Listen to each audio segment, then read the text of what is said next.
Sebelum kalian menyimak audiobook ini, silakan tekan tombol subscribe, like, kemudian komen dan share video ini agar channel ini semakin berkembang. Terima kasih.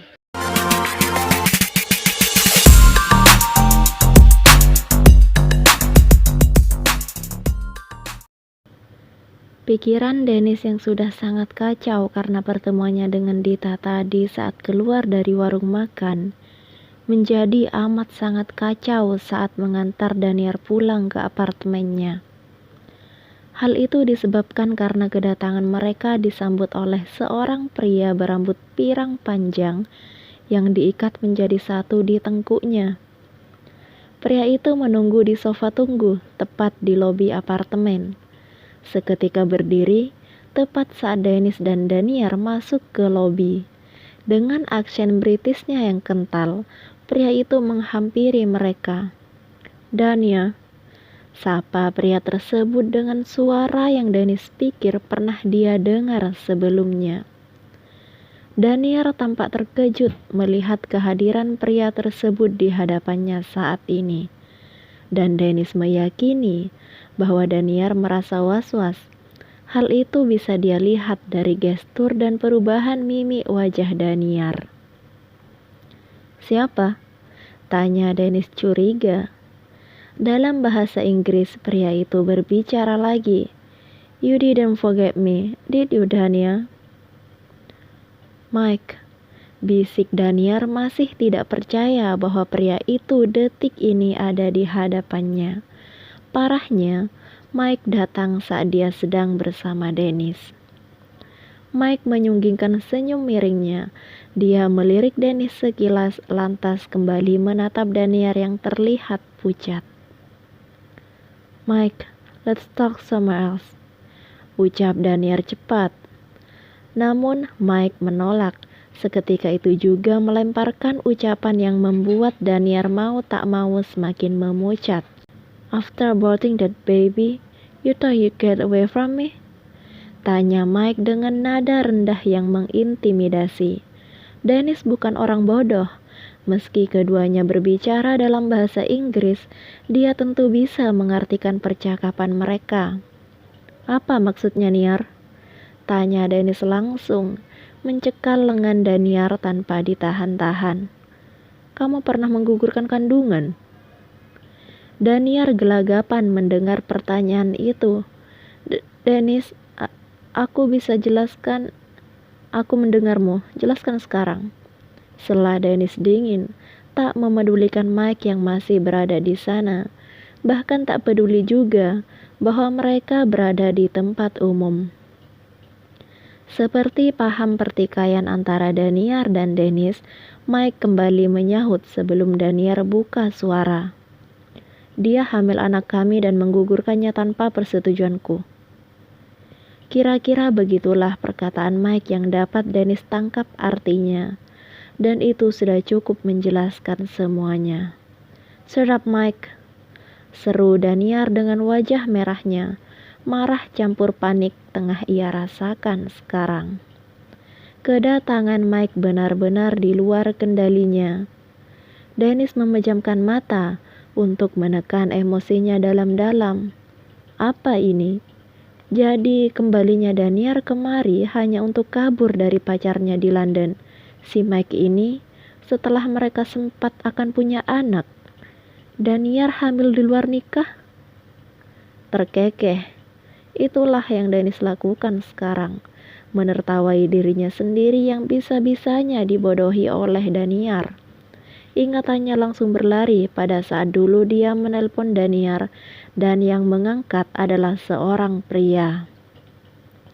Jelas, pria itu adalah Mike, pacar Daniar yang perempuan itu akui sebagai manajer. "Silakan selesaikan urusanmu dengan pacarmu, Daniar," katanya dingin, menghempas cekalannya di lengan Daniar, membalik badan dan segera pergi dengan amarah yang menggelegak. "Dennis, tunggu. Aku bisa jelaskan semuanya," seru Daniar sembari mengejar Dennis. Bahkan saat Dennis masuk ke mobil dan melajukan mobilnya pun, Daniar masih mengejarnya. Dari kaca spion, Dennis menangkap Daniar yang ditahan oleh Mike.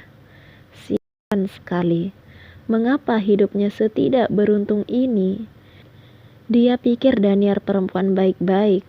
Nyatanya, mana ada perempuan baik-baik yang hamil di luar nikah? Dennis telah tertipu. Dia bahkan sudah menghancurkan rumah tangganya sendiri karena Daniar. Secepat ini, Tuhan memberinya balasan karena telah menyakiti istrinya. Secepat ini Tuhan menyingkap tabir kebenaran. Sayangnya, kebenaran itu datang saat segalanya sudah sirna. Dennis menghentikan mobilnya di depan rumah, keluar dari mobil dan membanting pintunya. Bahkan membuka pintu rumah pun dengan kasar. Teriakan bernada marah itu menggema, diikuti pecahan barang-barang di ruang tamu.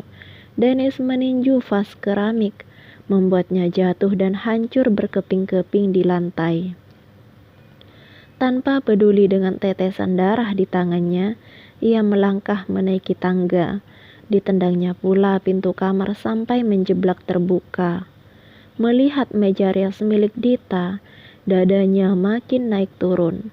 Ia menghampiri meja rias itu dan menjatuhkan semua barang di atasnya. Melirik lampu nakas, lelaki itu mengambilnya dan melemparkannya ke lantai. Dennis butuh sesuatu untuk meredakan kemarahannya yang makin menjadi-jadi. Lelaki itu menghancurkan benda apapun yang ada dalam jarak pandangnya. Tempat tidurnya sudah tak lagi teratur. Ia terengah, matanya merah dan berair. Dennis membenci ini semua. Dia telah kehilangan segalanya. Dia marah pada Daniar, marah pada dirinya sendiri, marah pada keadaan. Sekarang dia sudah tak punya apa-apa, benar-benar sendiri tanpa satupun yang mau peduli padanya. Bahkan perempuan yang membuatnya berpisah dengan Dita hanya menjadikannya seonggok daging bernyawa yang tak berharga. Menipunya mentah-mentah. Seharusnya Dennis belajar dari masa lalu saat Daniar tidak menghargainya. Dan Dennis malah menyia-nyiakan gadis yang benar-benar memperhatikan dan menghargainya. Sungguh sial. Gara-gara Dennis tertipu oleh Daniar, Dita pergi. Rumah tangganya retak, nyaris hancur. Sudah di ujung tanduk. Dita. Dennis berteriak lagi. Dia benci saat ini, saat dirinya tak bisa apa-apa, saat ia tak bisa mengendalikan diri. Dita sudah pergi. Dia tak bisa lagi berhenti memikirkan istri sialnya. Kedua lutut Dennis tertekuk di lantai. Kedua tangannya menyusul, meninju lantai itu berkali-kali. Dita, panggilnya dengan nada bergetar. Ditinjunya lagi lantai itu. Kalau saja dia tak tertipu oleh Daniar, Dita pasti ada di sini. Dia tak akan mendapat karma karena menyakiti Dita. Sialan kamu Dita. Dennis tak tahu lagi mana yang harus dipikirkan. Yang jelas Daniar harus dibuangnya jauh-jauh. Perempuan itu telah menipunya. Dan untuk memikirkan Dita, surat panggilan untuk melakukan mediasi juga telah sampai di tangannya. Kenyataan itu menampar Dennis tanpa ampun. Kalau ia tidak datang mediasi, pihak pengadilan akan menganggapnya menyetujui gugatan cerai dari Dita. Padahal, Dennis menengadah ketika dirasakannya genangan di matanya kian membeludak. Ia laki-laki, pantang meneteskan air mata seberapa sakit pun hatinya. Karena gerakannya yang menengadah, Dennis melihat foto pernikahannya dengan Dita yang dicetak besar dan dipajang di dinding. Dennis terbahak-bahak, menertawakan dirinya sendiri. Lihat betapa cantiknya Dita di sana. Lihat betapa merekahnya senyum gadis itu. Gadisnya, si cantik miliknya, istrinya. atau mantan istrinya. Dennis berteriak lagi. Ia tertunduk, menyerah. Air matanya menetes. Ia tak bisa hidup tanpa Dita.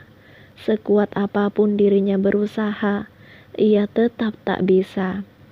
Mungkin kedatangan Mike adalah cara Tuhan menyadarkannya dengan pasti. Ternyata Dennis benar-benar telah memberikan hatinya kepada Dita.